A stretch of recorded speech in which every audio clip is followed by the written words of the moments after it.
They poisoned him. He didn't die. They shot him. He didn't die. They beat him. Still, he refused to die. But Rasputin was more than a man who survived assassination attempts.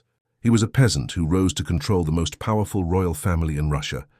A mystic, a healer, a manipulator, or perhaps a scapegoat. This is the rise and mysterious death of Grigori Rasputin. Grigori Rasputin was born in 1869 in a small Siberian village called Pokrovskoye. He wasn't educated, he wasn't noble. He wasn't powerful. By most accounts, he was an ordinary peasant. But in his late teens, something changed. Rasputin claimed to experience religious visions. He became deeply spiritual and began traveling across Russia as a wandering holy man. Some believed he had divine insight. Others thought he was unstable.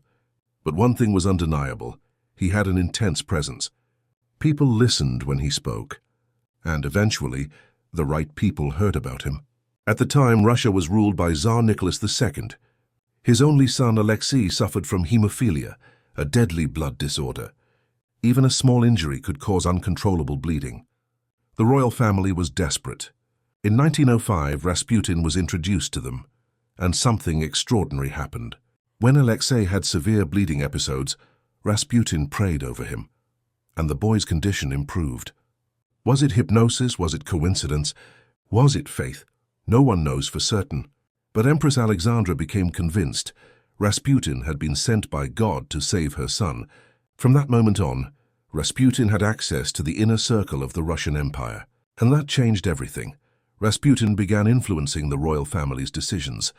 Ministers were appointed and dismissed with his approval. Rumors spread that he controlled the empress. The Russian elite were horrified. How could a dirty Siberian peasant hold power over the throne? Newspapers called him a fraud, a drunk, a womanizer, a devil in disguise. But the Tsar protected him, and the empress trusted him completely. Meanwhile, Russia was collapsing. World War I was devastating the country. Food shortages caused riots. The people were angry, and many blamed Rasputin. To them, he symbolized corruption and decay at the heart of the empire, so a group of nobles decided he had to die.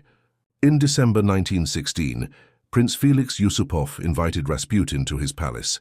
The plan was simple: poison him. They served him wine and cakes laced with cyanide.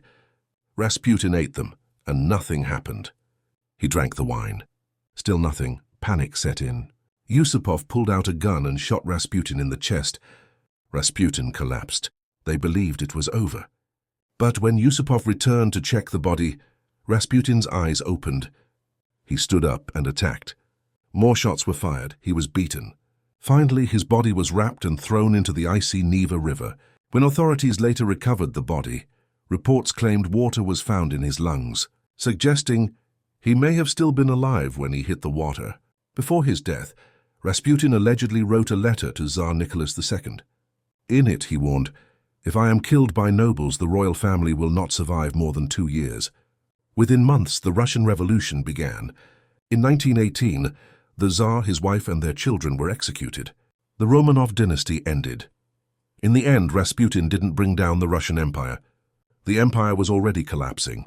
But his story of faith, power, scandal, and death became one of the most dramatic in history.